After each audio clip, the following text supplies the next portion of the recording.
You see, people out there who are just looking for mindless entertainment, then yes, you all can go see Jurassic World Fallen Kingdom and it'll be harmless fun for you guys.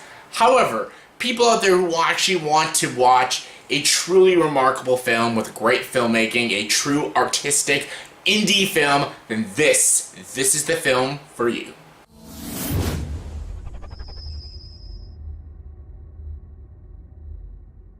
Hey everyone, welcome to the review. Here's my review for the movie Leave No Trace. Yes, Leave No Trace stars Ben Foster and Thomasin McKenzie. And this movie is written and directed by Debra Granik, who did Winter's Bone with Jennifer Lawrence. Amazing film, very underrated, very overlooked film. If you haven't seen that film, check that film out. It was nominated for several Oscars, didn't win any, but it should have. Jennifer Lawrence, one of her best performances. Probably the best performance I've ever seen John Hawkes ever give in a film. That's saying a lot because he's a great actor. But yeah, Winter's Bone, that's a great film. And I was looking forward to this film because of Debra Granik. I love her as a filmmaker. She's a great director. She's a very ambitious screenwriter as well. And this movie looked amazing. And it went to a few film festivals. A lot of people seem to really love this film. And I was excited to see this movie. And I saw it. I was blown away by this film. Blown away! This movie, Leave No Trace, is a remarkable piece of cinema, and this might be my favorite film of the year, maybe. Like, it's up there. This was so good. I had not one fucking problem with this film. I loved it. I fell in love with this film. I thought it was so great, so deep, so atmospheric, just so human, and I absolutely adored this film. I loved it so fucking much. Yeah, the story of this movie is, it's about a father-daughter relationship, and it's about this guy named Tim. It's about a guy named Tim and his daughter Tom, and basically they live out in the wilderness and everything, and it's basically about them being shut off from society and everything, and it's in Portland, Oregon? Is it Portland, Oregon? Yeah, I think it's Portland, Oregon. And yeah, basically they've lived most of their lives away from society. However, something happens that jeopardizes that, and basically, no spoilers, but something brings them into natural society, and they meet more people, and people find out about their way of living, and find it very unnatural and stuff, and basically, by like the third act, each of these characters, our two main characters, this father and daughter, have to come to a decision and make a very powerful choice.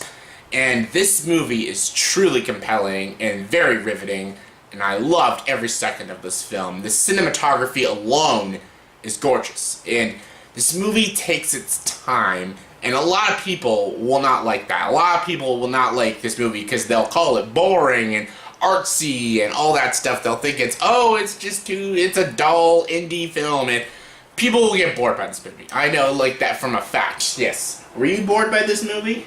Hey? Were you bored? She wasn't bored. If my cat cannot be bored by this film, no one can be bored by this film. But I loved this movie so much. Ben Foster once again proves that he's just such a talent. So good. Like, he just knocks it out of the freaking park. Like he did last year with the Lance Armstrong movie. He was so good in that one. The Program, really great. He was amazing in Hell or High Water. Even when he does like pretty stupid movies like Warcraft, he's usually the best thing about it. Ben Foster is just such a talented actor, and he just shows his chops. I think he should be nominated for an Oscar. Like, I don't know, he's not in the Oscar club. He's like Jake Gyllenhaal. He doesn't ever get nominated for Oscars, and he should, because he's an amazing, truly amazing actor, and he really shows his chops in this film as this father with his daughter, and his relationship with Thomasin McKenzie is so strong and so good and so real. It's amazing. And Thomasin McKenzie, she is riveting in this film. Another person, she most definitely deserves an Oscar nomination for her performance. She is truly compelling in this film. And you relate to these characters. These characters are so layered and so human, you can relate to them in certain ways. And maybe not always, but in some ways, because they're so fleshed out and so three-dimensional. And I loved it. And I loved their performances, and I loved this relationship and where it goes. I won't spoil anything. And the cinematography is beautiful. Every shot is very well thought out. The editing is super sharp. No choppiness in this film. Very smooth transitions. Everything was just, it was so well structured, the story. It was very well paced for my taste. A lot of people will call it very slow, very boring.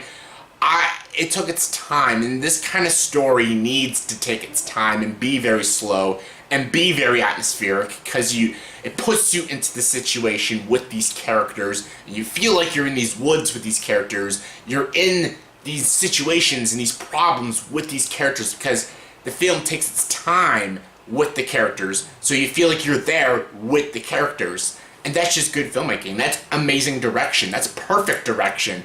Debra Granik is a truly remarkable filmmaker, and I hope she gets some Oscar love too. I thought the writing was A+, and the direction was absolutely solid. This is truly masterful filmmaking in this film, and again, a lot of people won't like this movie because they'll think it's too boring. I don't think there's no one that's gonna hate it. People would just find it boring because they would rather go see mindless CGI bullshit than see something true and human and real and compelling and riveting. People don't want to see that, apparently. People want to see mindless CGI bullshit, and they don't want to watch something pure and real and to the heart and just really well made. A truly well made piece of cinema and true art. That's what I felt like when I was watching this. True art on the screen, and I was blown away by this film. I thought Leave No Trace was easily, hands down, one of the best films I saw this entire year. I had not one issue with this film, and that's why, on a scale of 1 to 10, I'm going to give Leave No Trace a 10 out of 10. This movie is absolutely solid. Highly recommend it. Go check it out. So yeah, that was my review for the movie Leave No Trace. So in the comment section below, please tell me, what is your favorite Ben Foster movie / performance? Like, what do you think he gives one of his best performances in one of his best films? This is easily one of his best performances, and right up there with one of his best films, right there with The Messenger and Hell or High Water. But yeah, what are your thoughts and opinions? What is your favorite Ben Foster movie? Comment below, let me know. And as always, for this video, please like, subscribe to this channel, and join the duck.